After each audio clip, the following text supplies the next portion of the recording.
আজকের যে বিদর্শন ভাবনা, আমি দুটো লাইন বলেছি, যে দুটি লাইন আপনারা প্রায় সময় শোনেন করণীয় মেত্রা সূত্রের নিদানের পর প্রথম দুই লাইন, যে কারণীয় মাত্রা কুশলেনা ইয়ান্তাং সন্থাং পদাং আবিসামেসা সাক্ষ্য উজুসা সুজুসা সোবার সসমুদু অনাতিমানি।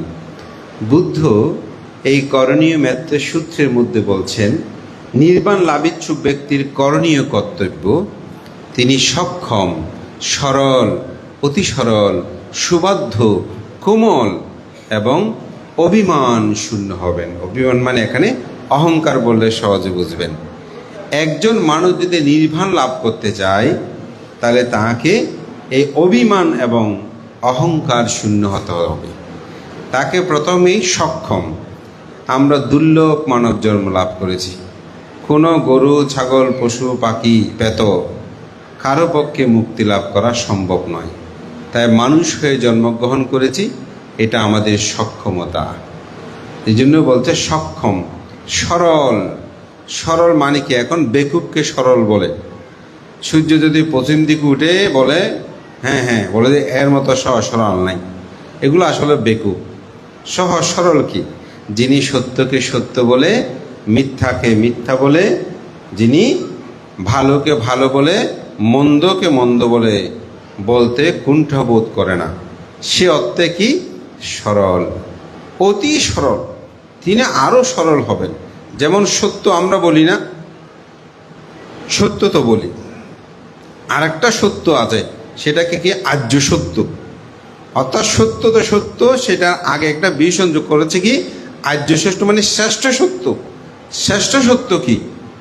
দুঃখ আনা, দুঃখ সমুদয় আনা, দুঃখ নিরুদয় আনা, দুঃখ নিরুদাগামিনী পাটিবাদে আনা। অর্থাৎ দুঃখ আছে, দুঃখের কারণ আছে, দুঃখ নিরুত আছে, দুঃখ নিরুদের উপায় আছে। বুদ্ধ এটাকে কি বলেছেন? আর্য সত্য। এমনি সত্য অনেক কথা আছে, কিন্তু বুদ্ধ এটাকে বলছেন খাঁটি, একেবারে শ্রেষ্ঠ এই সত্য। এই জন্য বলতে সরল শুধু না, অতি সরল, কোমল, মনটা কোমল হতে হয়, দয়ালু হতে হয়। এই জন্য বলছে সক্ষম, সরল, অতি সরল। তারপর সুবাদ্য। আপনাদের যে বিদর্শন আচার্য, উনি আপনাদেরকে যেভাবে ভাবনা করতে বলে সেভাবে করেছেন না? সুবাদ্য না হলে এখানে ভাবনা আপনার উন্নতি লাভ করতে পারবেন না। এই জন্য বলতে সুবাদ্য, কোমল, সক্ষম, সরল, অতি সরল, সুবাদ্য, কোমল। মানে নরম। কেমন নরম? দয়ালু, যার কাছে মৈত্রী, করুণা, মুদিতা, উপেক্ষা গুণধর্ম বিদ্যমান। এরপরে বলছে অভিমান শূন্য হবেন, অহংকার শূন্য হবেন। এটাই হচ্ছে নির্বাণ লাভের একমাত্র প্রথম কর্তব্য, কর্ম, করণীয় কর্তব্য। তো আজকে আমাদের এখানে স্মরণ করেছেন দুরজ ঠাকুর। তো আপনারা জানেন 1864 সালে এদেশে এক সধর্মীর জাগরণ সৃষ্টি হয়েছিল। সে ঐতিহ্যঋদ্ধ মহামণি পাহাড়তলির হানসার গোনাই। সেখানে 7 জন তান্ত্রিক রাউলি পুরোহিতকে নবভাবে দীক্ষা প্রদান করে। কেন দিয়েছিলেন, তার কারণ কি, এটা ব্যাখ্যা করার সময় নাই। তবে এটুকু বলবো, এক সময় এই ভারতবর্ষে বুদ্ধ ধর্মের উত্থান পতনের এক স্রোত দ্বারায় অল্প সংখ্যক বৌদ্ধ এই চট্টগ্রামে অবস্থান করেছেন। তাদের থেরবাদ এবং মহাযান দুটি ধর্ম দর্শনের সংমিশ্রণ ছিল। তন্ত্র মন্ত্র জানে তারা, সংমিশ্রণে নিজেদেরকে ভিক্ষু বলে দাবি করলেও ভিক্ষু নিয়মের যে বিনয় বিধান, এগুলো তারা জানতো না বলে অনেকটা প্রতিপালন করতো না। তবে তাদেরকে শ্রদ্ধা করতে হয়, তারা সেভাবে সেটাকে কি করেছেন? ধরে রেখেছেন। পরম পুণ্যপুরুষ প্রথম সঙ্গরাজ সারবেদ মহস্তবীর মহোদয়, তিনি তৎকালীন সময়ে রাধাচরণ মহস্তবীরের সহযোগিতায় তিনি এই চট্টগ্রামে বেড়াতে এসেছিলেন বা দেখতে এসেছিলেন। দেখতে এসে দেখলেন যে এখানের ভিক্ষুদের সম্বন্ধের কোনো পার্থক্য নাই। তারা ঠাকুর হিসেবে পরিচিত। তারা অনেকে গৃহী জীবনযাপন করত, অনেকে রাস্তার কাজ করত, অনেকে সাংসারিক ঘটগুলি বিভিন্ন কর্ম সম্পাদন করত। এমনকি অনেকেই 17 বছর, 18 বছর, 16 বছরও ভিক্ষু বলে তারা দাবি করত। আবার অনেকে দেখা যায় সীমাগড়ে ভিক্ষু হয়েছে, আবার বিহারের মধ্যে ঢুকে তারা আবার দর্শীল গ্রহণ করছে। শ্রমণ ভিক্ষুর এক সংমিশ্রণ। তো সংগ্রাজ সেই সারবেদ মস্তবীর বললেন যে আপনারা তো যে ভিক্ষুত্ব দাবি করছেন এটা সঠিক হচ্ছে না, যার কারণে তিনি এই 7 জন তন্ত্র রাওলিহিককে তিনি নবভাবে দীক্ষা দেওয়ার জন্য প্রতিটা 20 থেকে 25 জন ভিক্ষু সঙ্গ নিয়ে এসে সেই মহামণি পাহাড়তলি গ্রামের হানসার গোনায় এই 7 জন রাওলি পুরোহিতকে দীক্ষা প্রদান করে। সেই 7 জন রাওলি পুরোহিত কি লালমোহন ঠাকুর, যাকে জ্ঞানালঙ্কার মস্তব, যিনি 3য় সঙ্গরাজ, এবং কমল ঠাকুর পাহাড়তলি ওনাদের জন্মতীর্থ ছিল। তারপর ছিল হরি ঠাকুর ধর্মপুর, তবে ধর্মপুর তখন ফারঙ্গিরকিল পর্যন্ত ছিল। এখন ফারঙ্গিরকিলবাসী ওনারা বলছেন আমাকে ভানতে, এই হরিমাতে যেটা ধর্মপুর বলছে এটা মূলত আমাদের ফারঙ্গিরকিলেই ওনার জন্ম। এরপর হচ্ছে সুব্রাজ ঠাকুর, যিনি মির্জাপুরে ওনার জন্ম। তারপর হচ্ছে সুরজ ঠাকুর, যিনি এই গ্রামেই জন্মজাত সেই সাংঘিক ব্যক্তিত্ব, এবং অভয়চরণ মস্তবীর, যিনি আমরা মিরসরাই সদ্দীয় ভান্তের জন্ম, যিনি অভয়চরণ মস্তবীর খ্যাত। এরপরে হচ্ছে হরি ঠাকুর, তিনিও বিনা জড়িতে ওনার জন্ম। তো আমি এখানে একটা বিষয় আছে, ওনারা কিন্তু অনেকে ভিক্ষু জীবনের 30 বছর, 50 বছর, 60 বছর ওদের বয়স হয়েছিল, 80 বছর বয়স হয়েছিল, কিন্তু সকল অভিমান অহংকার ত্যাগ করে তারা আবার নতুনভাবে ভিক্ষু হয়েছিলেন। এটা কিন্তু এত কম নয়। অর্থাৎ একটা মানুষের ভিক্ষু জীবন এত বছর অতিবাহিত হচ্ছে, এটা পরিত্যাগ করে ওনারা যে আবার ভিক্ষু হয়েছেন, তখন ছোট হয়ে গেছে না সবার? এটা অহংকার। ওই যে বললাম করণীয় মেত্তা সূত্রে, নির্বাণ লাভ ইচ্ছুক ব্যক্তির কর্তব্য তিনি অহংকার অভিমান শূন্য হন। আজকে যাকে স্মরণ করা হচ্ছে তাদের মধ্যে রাজেন্দ্রলাল মুর্শিদি। ওনার একটা কথা বলি, তো ওনার জীবনের অনেকগুলো বিষয় আছে, তার মধ্যে একটি হচ্ছেন জ্ঞানেশ্বর মস্তবীর মহোদয়। আসলে জ্ঞানেশ্বর মস্তবীর মহোদয়ের জীবনাদর্শনে এই রাজেন্দ্রলাল মুর্শিদি একটা বিশাল ভূমিকা আছে। তো তিনি ভাবনা করার জন্য যখন বার্মায় গিয়েছিলেন, সেখানে রাজেন্দ্রলাল মুর্শিদির কাছে তিনি যান। তো ধ্যান শিক্ষা করে তিনি বহুদিন ধ্যান করছেন, কিন্তু তার লক্ষ্যবস্তুতে তিনি পৌঁছতে পারছেন না। এটা আমাদের ভাবনাকারীদের, নির্বাণ লাভেচ্ছুকদের এই বিষয়টা খুব গুরুত্বপূর্ণ। তো ভান্তে তার গুরু রাজেন্দ্রলাল মুর্শিদিকে বলছেন যে আমি তো আমার সাধনায় ঠিক জায়গায় পৌঁছতে পারছি না। বোধে ভান্তে কামনা বাসনা যদি থাকে, আপনি কিভাবে আপনার লক্ষ্যবস্তুতে পৌঁছবেন? তো এখন ভান্তে চিন্তা করছে, একবার নয়, ভান্তে 3 বার ভিক্ষু হয়েছেন, শুধু বিশুদ্ধিটা, শিল বিশুদ্ধির জন্য। শিল বিশুদ্ধি না থাকলে কিন্তু চিত্ত বিশুদ্ধি হয় না। এই যে আপনার অষ্টশীল নিয়েছেন, আপনাদেরকে বলেছেন কথা বলবেন না, এই কথা বলবেন, একদিন ভাবনা করেছেন, পিছিয়ে গেলেন আরো। এই টকিং এটা খুব খারাপ ভাবনার মধ্যে। বিদেশে যত ভাবনা, দোকানে আপনি কথা বলবেন, বের করে দেবে 1 বার 2 বার 3 বারে। এটার বিশাল একটা গুরুত্ব আছে। এটা হয়তো উনি বর্ণনা দিয়েছেন। আমাদের দীপালোক সেই তরুণ হলেও খুব ভালো অবিধর্ম সম্পর্কে তার যথেষ্ট ধারণা আছে। তো বলছে যে আমি তো পরিশুদ্ধিতার জন্য আমি 3 বার ভিক্ষু হয়েছি, আমার এত অর্থবিত্ত যা ছিল সব, উনি কিন্তু কবিরাজি ডাক্তার ছিলেন বিখ্যাত জ্ঞানেশ্বর মস্তবী, ওগুলো আমি ছেড়ে এসেছি। এরপরও বলছে আমি কামনা বাসনা ত্যাগ করতে পারি নাই। অনেক ভাবলেন, কিন্তু বলেও দিচ্ছে না যে ওনার চিত্তের মধ্যে কামনা বাসনাটা কি। তো অনেকক্ষণ ভেবে তিনি বের করলেন, আসলে ওনার স্বপ্ন ছিল উনি বার্মায় ভাবনা শেষ করে দেশে এসে তিনি একটি বিশাল বিদর্শন ভাবনা কেন্দ্র করবেন, তিনি বড় বিদর্শনাচার্য হবেন, তারপর সবাইকে সেখানে তিনি ভাবনা দেবেন। এটা কি আপনাদের মনে হয় কামনা বাসনা? এটাও কিন্তু একটা কামনা। এটাও আকাঙ্ক্ষা, এটাও কি আসক্তি। সেই কিসের আসক্তি? ওই যে বিদর্শন আচার্য হব, বিদর্শন ভাবনা দেওয়াটা আসক্তি নয়। কিন্তু আমি যদি মনে করি আমি বিদর্শন আচার্য হব, আপনারা এখানে অনেকে ভাবনা করতেছেন, যদি মনে করেন আমি 10 দিন ভাবনা করেছি এটা সবাইকে বলবো, তাইলে আসক্তি। এখানে আমি সাধক, অনেকে আগে সাধক না লিখলেই রাগ করে, পরে বড়ুয়া না বললে, মুর্শিদি না বললে, চৌধুরী না বললে রাগ করে না, এটাই হচ্ছে আসক্তি।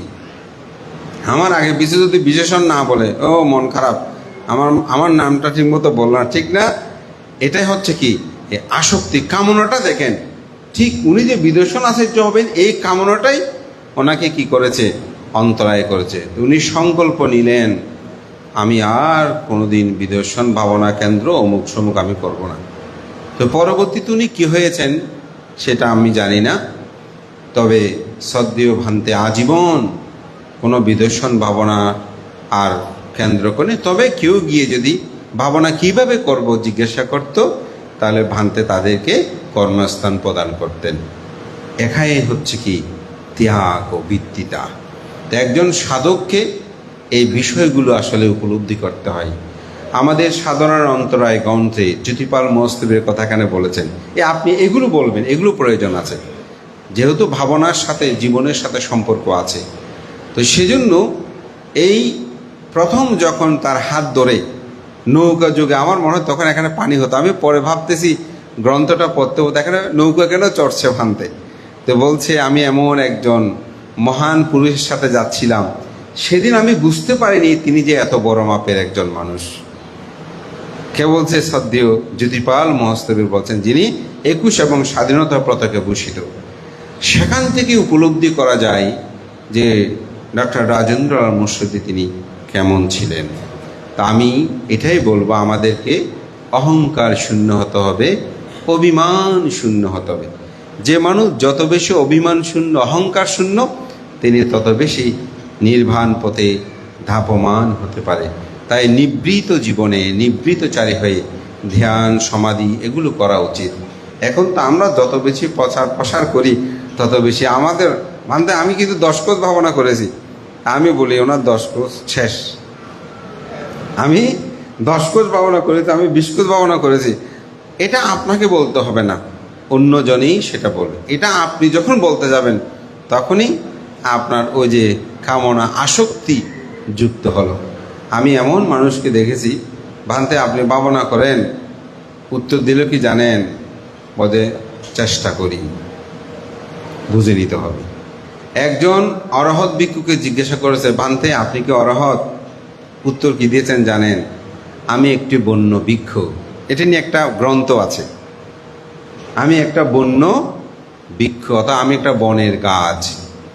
আমার ছায়াতলে এসে কেউ আশ্রয় নেয়, কেউ ফলমূল পান করে, কেউ আমার ডালপালা ভেঙে সেখানে বসে আমার ফলমূল গ্রহণ করে নেয়, আমি তখনও তাকে নিচ্ছু।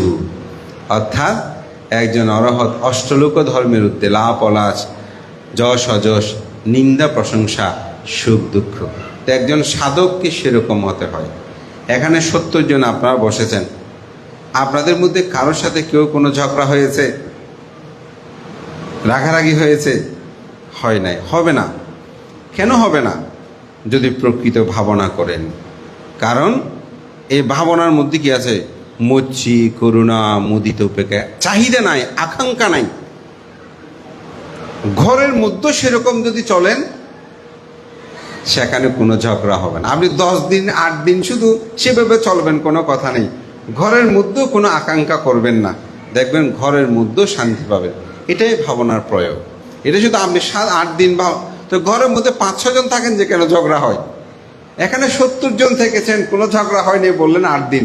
একসাথে দেখেছেন, একসাথে বসেছেন, নিজস্ব বাথরুম নাই, নিজস্ব রুম নাই, নিজস্ব থাকার স্থান নাই, এরপরেও কোনো ঝগড়া হলো না, ঠিক না? কেন? কারণ আপনি ত্যাগ ও মনোবৃত্তি নিয়ে, শুধু যে দানীয় দ্রব্য দান করলে ত্যাগ হয় তাই না, অর্থ দান করলে যে ত্যাগ হয় শুধু তা না।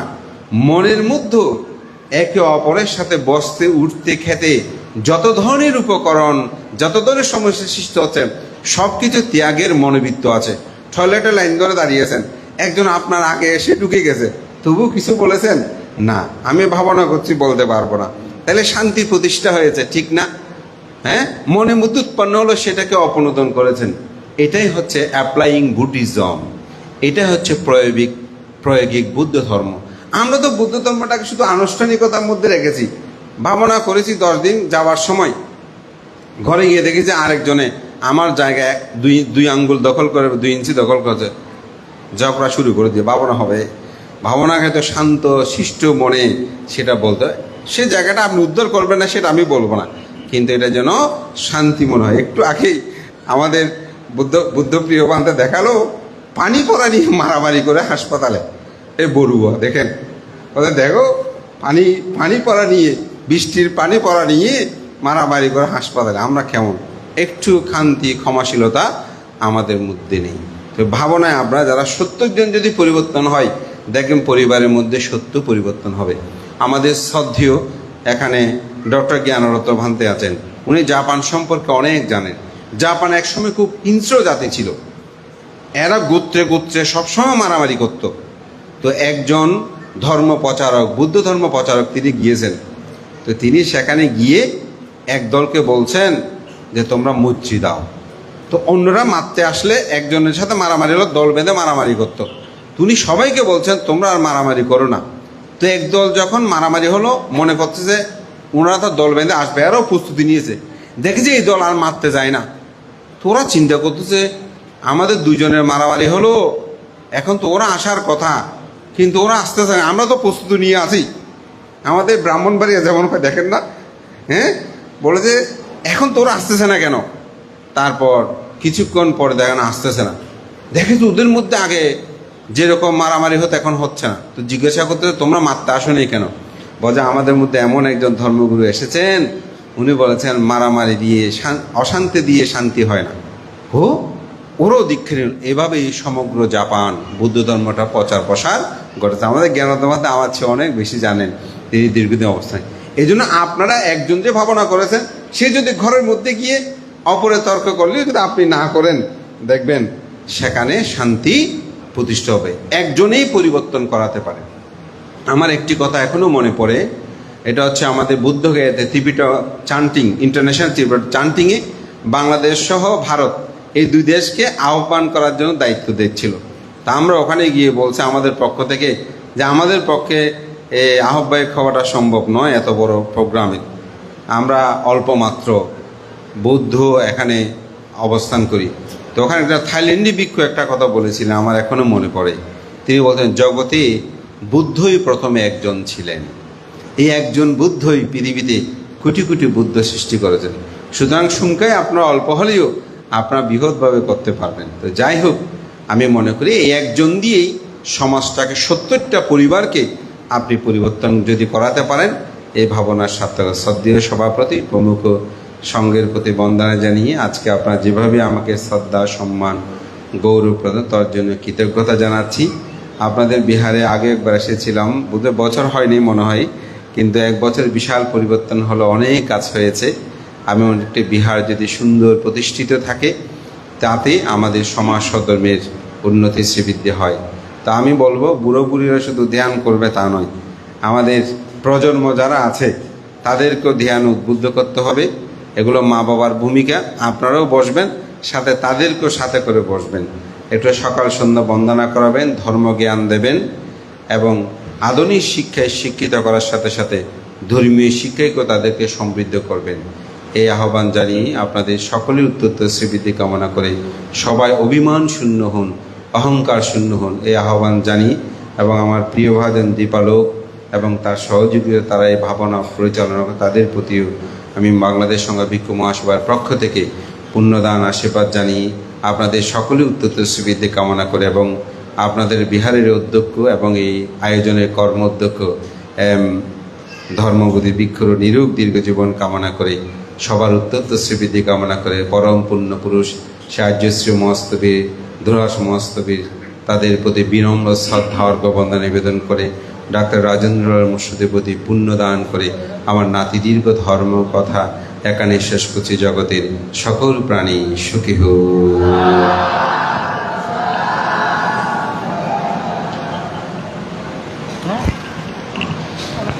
আমরা কিন্তু সংগঠন শুরু করে দেন পানি পড়ে না ধরো কি বান্ধবী ভোটের খানে দিয়ে না সাহস সংগঠন শুরু তিনবার নাম হচ্ছে সংগঠন সংগঠন আপনারা সকলে তিনবার নামো দাসা বলুন। নামো দাসা ভগবতো আরহাতো সম্মা সম্বুদ্ধাসা। নামো দাসা ভগবতো আরহাতো সম্মা সম্বুদ্ধাসা। নামো দাসা ভগবতো আরহাতো সম্মা সম্বুদ্ধাসা। ওই বান্তে ইমাং ভিক্ষাং সাবারিকারং সাহা আট্টাবারিকারং ভিক্ষু সংঘাস দানং দেমা পুজেমা দ্বিতীয়াম্বে বান্তে ইমাং ভিক্ষাং সাবারিকারং সাহা আট্টাবারিকারং ভিক্ষু সংঘাস দানং দেমা পুজেমা তাতিয়াম্বে বান্তে ইমাং ভিক্ষাং সাবারিকারং সাহা আট্টাবারিকারং ভিক্ষু সংঘাস দানং দেমা পুজেমা পুজেমা পুজেমা।